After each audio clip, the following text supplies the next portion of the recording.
जुन्या कर थकबाकीच्या प्रकरणांमध्ये सेटलमेंट योजनेचा लाभ घेतलेल्या करदात्यांना दिलासा देणारा महत्त्वपूर्ण निर्णय मुंबई उच्च न्यायालयाने दिला आहे।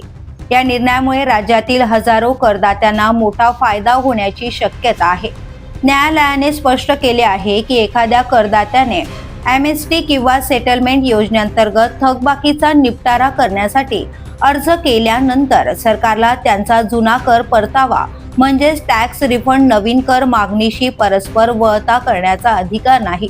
हा निर्णय president trade and Exim corporation या कंपनीच्या याचिकेवर सुनावणी दरम्यान देण्यात आला। या प्रकरणाची सुनावणी न्यायमूर्ती गिरीश कुलकर्णी आणि न्यायमूर्ती आरती साठे यांच्या खंडपीठासमोर आली। कंपनीचा 2007 ते 8 आर्थिक वर्षांचा सुमारे 33 लाख रुपयांचा कर परतावा प्रलंबित होता। मात्र विक्री कर विभागाने हा परतावा पुढील वर्षांच्या कर थकबाकीशी वळता केला होता। या विरोधात कंपनीने न्यायालयात धाव घेतली होती। दोन्ही बाजूंचे युक्तिवाद ऐकल्यानंतर न्यायालयाने नमूद केलंय की सेटलमेंट योजना हा स्वतंत्र कायदा असून त्या अंतर्गत थकबाकीचा निपटारा झाल्यानंतर जुना रिफंड वळता करणे योग्य नाही।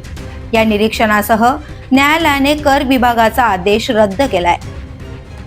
The police news.